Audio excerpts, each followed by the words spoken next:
Penunjuk arah yang tidak masuk akal. Kabut turun lebih cepat dari biasanya di kota Lembayung malam itu. Lampu-lampu jalan di sepanjang jalan cemara terlihat seperti titik cahaya yang mengambang. Samar, seakan kehilangan tempat berpijak.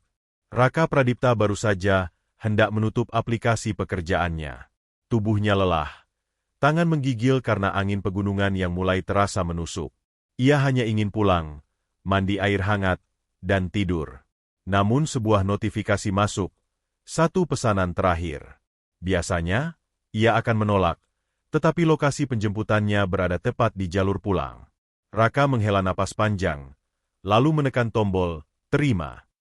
Titik penjemputannya berada di dekat Taman Bukit Kembang, taman tua yang sudah lama dibiarkan terbengkalai. Rumornya, area itu mulai sepi karena diduga ada beberapa kejadian aneh pada malam hari, tapi Raka tak pernah percaya begitu saja. Dalam pikirannya, tempat itu hanya terlihat menyeramkan karena gelap dan jarang dilewati. Ketika tiba, Raka mendapati seorang perempuan berdiri di bawah pohon cemara besar. Rambutnya tampak basah, bukan seperti habis mandi, melainkan seperti seseorang yang baru saja berjalan menembus hujan, padahal malam itu langit cerah. Ia naik ke motor tanpa berkata apa-apa. Hanya memberikan tujuan, Terminal Lama Lembayung. Tempat itu sudah tidak dipakai selama hampir 6 tahun. Terminal baru sudah dibangun lebih dekat pusat kota.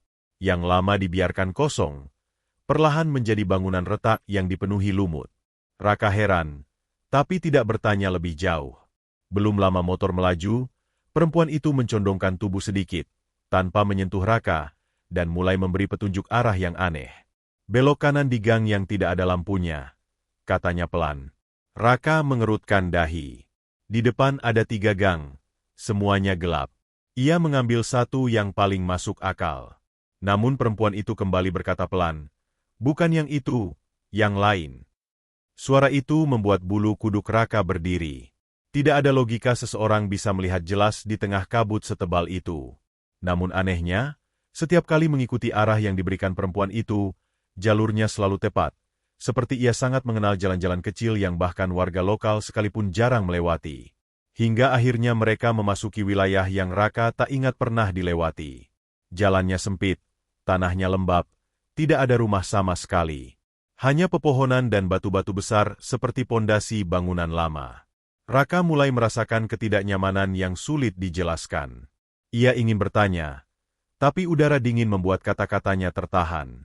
Ketika ia memberanikan diri menoleh sedikit, perempuan itu justru memecah keheningan. Kalau nanti aku tidak ada, tolong ingat satu hal, cari pintu yang tidak seharusnya ada. Raka merasa perutnya mengejang. Apa maksudnya, Mbak? Tidak ada jawaban. Hanya suara nafas perempuan itu yang terdengar semakin pelan. Mereka akhirnya tiba di Terminal Lama Lembayung. Bangunan besar dengan atap miring itu terlihat seperti kerangka raksasa yang ditinggalkan. Kabut menggulung masuk ke bagian dalam bangunan, membuatnya tampak seperti muara kegelapan. Raka menghentikan motor.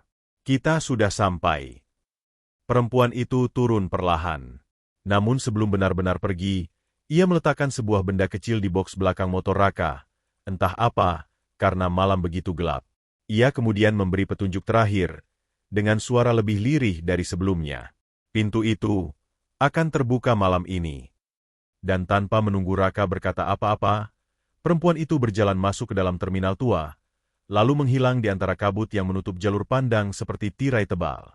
Raka menunggu. 5 menit. 10 menit. Tak ada suara langkah, tak ada bayangan kembali. Ia mencoba menyalakan lampu motor ke arah bangunan, tapi cahaya lampu hanya menabrak kabut putih pekat, tak mampu menembus lebih jauh. Ia akhirnya turun dan mencoba memanggil perempuan itu, namun hening adalah satu-satunya jawaban. Saat itulah ia memutuskan membuka boks belakang motornya, dan menemukan sebuah pita merah kusut, dengan noda kecoklatan yang membuat jantungnya berdegup lebih cepat. Sesuatu yang tak pernah ia duga baru saja dimulai. Pintu yang tidak pernah ada. Kabut belum sepenuhnya hilang ketika Raka terbangun keesokan paginya. Kepala bagian belakangnya seperti ditekan sesuatu, membuat tidur semalam terasa gelisah. Gambar-gambar tentang Terminal Lama Lembayung, perempuan berambut basah, dan pita merah kusut itu terus melintas seperti potongan film yang tidak selesai. Ada sesuatu yang tidak beres. Sesuatu yang membuat Raka merasa dirinya telah dibawa masuk ke dalam alur yang bukan miliknya. Ia bangkit, duduk di tepi ranjang, dan memandangi pita merah itu di atas meja. Malam sebelumnya sempat ia cuci, berharap warna kecoklatan itu hilang, namun noda itu justru terlihat semakin jelas, seolah telah meresap hingga ke serat kainnya. Pikiran Raka kembali pada perkataan perempuan itu, pesan samar yang masih menggantung. Cari pintu yang tidak seharusnya ada. Kalimat itu membuat Raka semakin penasaran sekaligus takut. Terminal itu sudah lama tidak digunakan. Banyak bagian bangunan yang sudah hancur. Tapi pintu apa yang dimaksud? Kenapa ia yang harus mencarinya? Seharusnya Raka mengabaikan semua itu. Seharusnya ia menjalani hidup seperti biasa. Namun, sejak malam itu, perasaan bahwa sesuatu membutuhkan jawabannya terus menghantuinya. Tidak ada alasan rasional untuk kembali ke terminal, tetapi dorongan itu terasa seperti tarikan halus yang tidak bisa ia lawan. Menjelang sore, ia akhirnya memutuskan untuk pergi. Ia membawa motor dan menyimpan pita merah itu di saku jaket. Awan kelabu menggantung rendah, seperti mendahului malam. Perjalanan ke terminal Lama Lembayung terasa berbeda dari biasanya. Jalanan tampak lebih sepi. Tak ada pedagang atau lalu lalang warga seperti biasanya. Seolah kota itu sendiri sedang menahan napas. Ketika ia melewati Taman Bukit Kembang, samar-samar ia melihat bayangan seseorang berdiri di bawah pohon cemara, tempat di mana ia menjemput perempuan itu semalam. Namun ketika Raka menoleh kembali, bayangan itu sudah tidak ada. Begitu ia tiba di terminal lama, suasana dinginnya langsung menyambut. Kabut tipis melayang rendah, menutupi bagian bawah pilar-pilar tua yang rapuh. Raka mematikan motor dan melangkah masuk perlahan. Langkahnya bergema pelan di lantai beton yang retak. Bau lembab bercampur tanah basah tercium kuat. Ia mencoba mengingat jalur yang diambil perempuan itu semalam, tapi sulit menembus kabut yang mengaburkan ingatan. Di area tengah terminal, ia melihat sesuatu yang membuatnya berhenti. Ada sebuah pintu berdiri di ujung lorong kecil. Bukan pintu bangunan, bukan pula pintu fasilitas terminal. Itu adalah pintu kayu coklat tua, berdiri sendiri di tengah dinding yang semestinya kosong. Dinding itu sebelumnya hanya ditutup papan pliwot lapuk, tetapi sekarang, jelas ada pintu di sana, lengkap dengan engsel dan gagang kuningan kusam. Raka merasakan napasnya tercekat. Pintu itu tidak ada semalam. Saat ia mendekat, udara di sekitarnya terasa berubah. Lebih dingin, namun juga lebih padat, seperti ruangan yang kehabisan oksigen. Ujung jarinya sempat ragu untuk menyentuh gagang pintu. Dan saat gagang itu tersentuh, seketika hawa dingin menyambar telapak tangan, seperti menyentuh besi yang telah lama disimpan di ruang bawah tanah. Gagangnya bisa digerakkan. Pintu itu bisa dibuka. Namun tepat ketika Raka hendak mendorongnya, terdengar suara kecil dari balik pintu. Suara itu lirih, tetapi jelas. Bukan suara jeritan, bukan pula suara langkah, melainkan suara seseorang berbisik, seperti merintih, seperti memanggil. Jantung Raka berdegup sangat cepat. Ia ingin mundur, tetapi suara itu terdengar lagi, lebih jelas. Kali ini seperti suara seorang perempuan.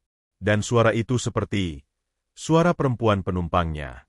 Raka menelan ludah, tangannya gemetar. Ia belum benar-benar memahami apa yang sedang terjadi, tetapi ia tahu satu hal. Pintu itu menyimpan sesuatu yang tidak dapat ditebak. Ketika ia menarik napas panjang, mencoba mengumpulkan keberanian, pintu itu tiba-tiba bergetar pelan, seolah sesuatu di baliknya mencoba mendorong keluar. Raka spontan mundur 2 langkah. Pintu itu berhenti bergetar, lalu kembali hening. Ia menatap lubang kecil di bagian atas daun pintu. Mungkin dulunya tempat kaca kecil dipasang, namun kini kosong. Dari sela lubang itu, samar-samar muncul cahaya kemerahan, berdenyut pelan seperti detak jantung. Raka menyadari satu hal penting. Apapun yang ada di balik pintu itu, tidak ingin ia buka sekarang. Ia berbalik dan memutuskan pergi, namun saat langkah pertamanya terayun, sesuatu merosot keluar dari celah bawah pintu, jatuh ke lantai. Sebuah foto. Foto seorang perempuan. Perempuan yang sama yang ia antar semalam. Rambutnya basah. Wajahnya pucat, dan di bagian bawah foto, terbaca tulisan spidol hitam. Tolong temukan aku. Raka mematung. Suasana di sekitarnya seolah berhenti. Udara, kabut, suara, semuanya membeku. Dan ia akhirnya sadar. Apapun yang dimulai malam itu, kini tak bisa ia hindari lagi. Jejak yang kembali muncul. Sejak menemukan foto itu, Raka tidak bisa lagi menganggap kejadian di terminal sebagai halusinasi atau kebetulan. Foto itu kini tergeletak di meja kecil ruang tamunya, dan setiap kali matanya menangkap gambar wajah perempuan itu, ada sensasi aneh yang menjalar di tengkuk. Bukan rasa takut semata, lebih seperti rasa bersalah, namun ia tidak tahu untuk apa.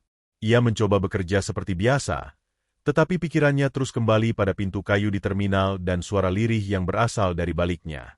Seolah sesuatu di sana berusaha merayap memasuki hidupnya perlahan-lahan, mengambil tempat tanpa permisi. Sore itu langit tampak muram, seolah kota Lembayung menutup diri dari cahaya. Awan tebal memendam matahari, membuat kota terasa seperti berada di antara siang dan malam. Raka memutuskan untuk mencari petunjuk lain. Jika perempuan itu benar-benar hilang, mungkin ada seseorang yang mencarinya. Ia mulai dari lokasi pertama, Taman Bukit Kembang, tempat ia menjemput perempuan itu. Di sana, angin sore berhembus pelan, menggerakkan ranting cemara yang berdiri seperti penjaga tua yang letih.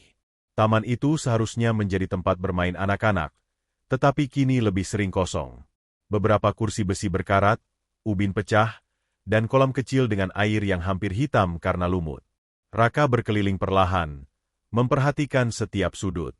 Tidak ada tanda-tanda jejak perempuan itu, tidak ada barang tertinggal, tidak ada saksi mata. Namun ketika ia tiba di bawah pohon cemara besar, tepat tempat perempuan itu berdiri malam itu, ia melihat sesuatu. Di akar pohon yang menonjol keluar dari tanah, ada jejak sepatu kecil yang tumpang tindih. Tidak banyak, hanya 2 atau 3, namun terlihat jelas karena tanahnya lembek akibat hujan beberapa hari lalu. Jejak itu mengarah ke sisi taman yang terlindungi semak-semak lebat. Raka mengikuti jejak itu. Semakin jauh ia masuk, suasana semakin sunyi. Bahkan suara jalan raya di kejauhan tidak terdengar. Dan ketika ia tiba di area yang lebih teduh, ia menemukan benda lain yang membuatnya tercekat. Sebuah sobekan kain tipis berwarna putih, tersangkut di ranting kecil. Di bagian ujungnya terdapat setitik noda kecoklatan yang sama seperti di pita merah itu. Raka merasakan sesuatu bergetar halus di dalam dadanya. Bukan rasa takut, tapi firasat bahwa perempuan itu memang melewati tempat ini hari sebelumnya. Mungkin sedang berusaha melarikan diri atau mencari sesuatu. Namun saat ia berdiri dan menoleh ke arah semula, matanya menangkap sesuatu di sudut taman. Seseorang sedang memperhatikan. Seorang laki-laki, berdiri setengah tersembunyi di balik kios koran tua yang sudah lama tutup. Wajahnya tertutup topi hitam, tetapi matanya terlihat jelas, menatap Raka dengan sorot waspada, seolah mengawasi setiap geraknya. Namun ketika Raka mencoba mendekati, laki-laki itu berbalik dan langsung menghilang ke arah jalan menurun di sisi taman. Langkahnya cepat dan tegas, bukan seperti seseorang yang kebetulan melintas. Seolah ia memang sedang memantau. Raka merasa tubuhnya merespons insting. Laki-laki itu tahu sesuatu. Tetapi mengejarnya bukan pilihan, karena ia juga membawa petunjuk penting yang baru ditemukan. Ia kembali fokus pada misinya. Setelah memastikan tak ada petunjuk lain, Raka menuju lokasi berikutnya, rumah Hanah, anak kecil yang sering bermain di sekitar taman. Ia ingat pernah mengantar makanan ke rumah keluarga itu beberapa minggu lalu, dan Hanah sering menceritakan hal-hal aneh yang ia lihat di taman. Rumah Hanah berada tak jauh, hanya 2 tikungan. Saat tiba, Raka melihat Hanah sedang duduk di teras sambil menggambar dengan kapur warna. Anak itu mengangkat wajahnya ketika Raka mendekat. Matanya berbinar penasaran. "Kak Raka, datang lagi?" tanyanya polos. "Aku mau tanya sesuatu. Semalam, apa ada yang kamu lihat di taman?" Hanah tampak berpikir keras. Beberapa detik kemudian, ia mengangguk pelan. "Semalam aku lihat mbak itu, yang rambutnya panjang. Dia duduk lama di bawah pohon cemara." Raka membungkuk sedikit, mencoba menangkap setiap kata. "Kamu yakin? Apa yang dia lakukan?" Hanah menunjuk gambar yang ia buat, sebuah sketsa goresan anak-anak. Seorang perempuan berdiri di depan pintu besar yang berdiri sendirian di tengah tempat kosong. Di atas pintu itu tergambar lingkaran gelap. Kak, kata Hana pelan. Mbak itu bilang dia harus masuk ke pintu yang muncul cuma malam hari. Jantung Raka seakan berhenti berdetak. Dia bilang, seseorang mengejarnya. Raka merasakan bulu kuduknya meremang. Gambar itu, kata-kata itu, semuanya menguatkan apa yang ia lihat di terminal. Saat ia hendak bertanya lagi, Ibu Hana muncul dari dalam rumah. Wajahnya terlihat lelah, namun ramah. Raka berusaha tersenyum, berpamitan singkat, dan melangkah pergi. Namun sebelum ia jauh, Hana memanggil dari belakang. Kak, besok Mbak itu pasti muncul lagi. Pintu itu selalu muncul kalau sesuatu buruk mau terjadi. Raka berhenti, menoleh perlahan. Aku takut, Kak. Raka menunduk dalam. Dan dalam hatinya, ia tahu, apapun yang mengejar perempuan itu, kini juga mulai melibatkan dirinya. Ia harus kembali ke terminal malam ini. Sebelum pintu itu muncul lagi. Sebelum sesuatu yang buruk benar-benar terjadi. Malam saat pintu itu terbuka. Langit malam itu tampak lebih gelap dari biasanya. Seolah tidak hanya cahaya yang ditelan, tetapi juga kehangatan yang biasa hadir walau samar. Raka berdiri di depan pintu rumahnya, menatap jalanan kota Lembayung yang mulai sepi. Angin dari arah pegunungan membawa bau tanah basah dan dingin yang menusuk ke dalam tulang. Ia tahu, malam itu bukan malam biasa. Pintu itu kemungkinan besar akan muncul kembali. Dalam saku jaketnya tersimpan 3 benda. Pita merah, foto perempuan, dan sobekan kain putih yang ia temukan di taman. Benda-benda itu terasa seperti potongan puzzle yang belum memiliki bentuk jelas, tetapi semuanya mengarah ke satu tempat. Terminal Lama Lembayung. Raka mengendarai motor perlahan, bukan karena takut tapi karena pikirannya berat. Kata-kata Hana memantul-mantul di benaknya. Mbak itu harus masuk ke pintu yang muncul cuma malam hari. Seseorang mengejarnya, sesuatu buruk mau terjadi. Apa sesuatu buruk itu? Dan siapa yang mengejarnya? Pertanyaan itu ikut menyesaki udara di sekitar Raka.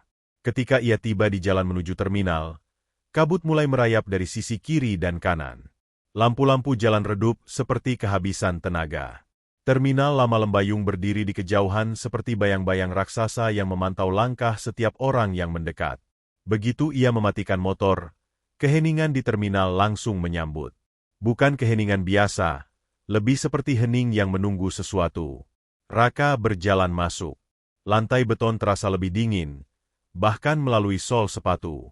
Dan di sanalah ia melihatnya. Pintu itu muncul lagi. Masih berdiri di tempat yang sama seperti sebelumnya. Pintu kayu tua, dengan gagang kuningan kusam, dan cahaya kemerahan samar yang berdenyut dari sela-celahnya. Namun kali ini ada sesuatu yang berbeda. Dari balik pintu, terdengar suara ketukan halus. Pelan, namun ritmis. Seperti mengetuk ingin masuk, atau sebaliknya, ingin keluar. Raka mendekat perlahan. Napasnya memburu. Setiap langkah terasa berat, seolah lantai terminal menahan kaki-kakinya agar tidak mendekati pintu itu. Saat ia berada kurang dari 1 meter dari pintu, suara lirih itu terdengar lagi. Suara perempuan. Tolong. Raka menelan ludah. Ia mengenali suara itu. Suara penumpang misterius malam pertama itu. Suara yang membuat bulu kuduknya meremang. Ia meletakkan tangan di gagang pintu. Udara terguncang halus, seperti ada hembusan dari baliknya. Ketika ia mulai memutar gagang itu, tiba-tiba, "Jangan buka pintunya." Raka terhentak. Suara itu datang dari belakang. Ia berbalik cepat. Dari balik salah satu pilar besar, muncul seseorang yang sebelumnya ia lihat mengawasinya di taman, laki-laki bertopi hitam. Sekarang wajahnya terlihat jelas. Kulit pucat, mata cekung, dan sorot yang penuh sesuatu yang sulit diartikan, antara ketakutan, obsesi, dan kelelahan. Laki-laki itu melangkah maju. Pintu itu bukan untuk manusia biasa. Raka menegakkan tubuh. "Kamu siapa? Apa hubunganmu dengan perempuan itu?" Laki-laki itu menggeleng pelan. "Aku mencoba menghentikannya sebelum terlambat. Sama seperti aku mencoba menghentikanmu." Suara laki-laki itu lirih, tetapi jelas menyimpan urgensi. "Kalau kamu buka pintu itu, kamu mungkin tidak akan kembali dalam bentuk yang sama. Raka merasakan jantungnya berdetak keras. Perempuan itu di dalam. Dia minta tolong. Laki-laki itu memejamkan mata, menarik napas panjang seperti menahan sesuatu yang berat. Dia sudah tidak berada sepenuhnya di dunia ini sejak lama. Pintu itu mengikat orang-orang yang memiliki bayangan tertentu. Raka tidak sepenuhnya mengerti. Apa maksudnya bayangan? Laki-laki itu mendekat lebih jauh, namun tetap menjaga jarak. Aku pernah membuka pintu itu, katanya pelan. Itu sebabnya aku tahu. Dan itu sebabnya aku kehilangan seseorang yang tak bisa kembali. Nada suaranya mengeras. Aku tak ingin kamu mengulang kesalahanku. Namun tiba-tiba, pintu kayu itu bergetar keras, lebih keras dari sebelumnya. Cahaya merah dari balik celah pintu menyembur, lebih kuat, memantul ke lantai terminal seperti nadi yang sedang marah. Dan bersamaan dengan itu, suara perempuan itu terdengar lagi. Raka. Suara itu jelas. Lebih jelas dari sebelumnya. Seolah berada tepat di balik pintu. Tubuh Raka bereaksi spontan. Bulu kuduknya berdiri. Ia mengenali suara itu. Tetapi bagaimana perempuan itu tahu namanya? Tangan Raka kembali menyentuh gagang pintu. Laki-laki bertopi hitam itu mundur setengah langkah. Wajahnya pucat. Kalau kamu masuk, kamu bisa tersesat selamanya. Raka menatap pintu itu lama. Lalu menatap laki-laki itu. Lalu kembali pada pintu. Di dalam dirinya, dua hal berperang. Ketakutan dan rasa tanggung jawab. Perempuan itu datang sebagai penumpang. Dan penumpang itu meminta tolong padanya. Dengan suara hampir tak terdengar, Raka berkata, "Kalau aku tidak masuk, siapa lagi yang akan menolongnya?" Udara di sekitar pintu bergetar. Cahaya merah berkedip pelan. Raka menarik napas panjang. Dan di tengah kabut yang mulai turun perlahan, ia mendorong pintu itu. Pintu yang tidak seharusnya ada. Tempat di antara cahaya dan kabut. Begitu pintu kayu itu terbuka, cahaya merah yang berdenyut langsung menyergap wajah Raka. Cahaya itu bukan terang seperti lampu, tetapi lebih mirip aura, hangat, namun juga menakutkan. Udara berubah lebih berat, seperti seseorang sudah lama menutup ruangan dari oksigen. Raka menelan ludah, lalu melangkah masuk. Setelah ia masuk 2 langkah, pintu itu menutup sendiri tanpa suara. Terminal lama, seharusnya ada di belakangnya, menghilang sepenuhnya. Yang terlihat kini hanyalah koridor panjang dengan dinding kayu kusam. Cahaya merah samar mengalir dari setiap selapapan, seperti darah yang merembes dari dalamnya. Koridor itu sunyi, tetapi bukan sunyi yang normal. Sunyi itu terasa hidup, seolah sesuatu sedang menahan napas sambil mengamati langkahnya. Raka berjalan perlahan. Setiap langkah membuat lantai berderit kecil. Aroma lembab bercampur tanah menyusup ke hidungnya.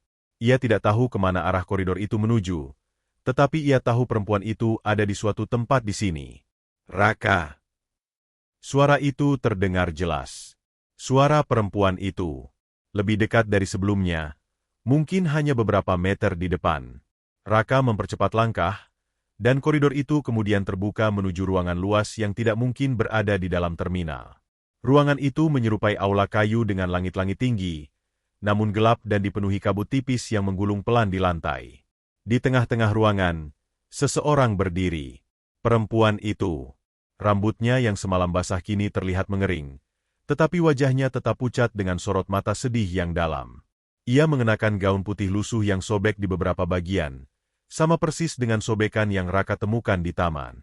Ketika Raka mendekat, perempuan itu tersenyum tipis. Dia tampak lega, namun juga pasrah. "Kamu datang," katanya lirih. "Aku harus menolongmu," jawab Raka. Perempuan itu menunduk pelan. "Kamu tidak mengerti. Aku tidak lagi sepenuhnya di dunia luar.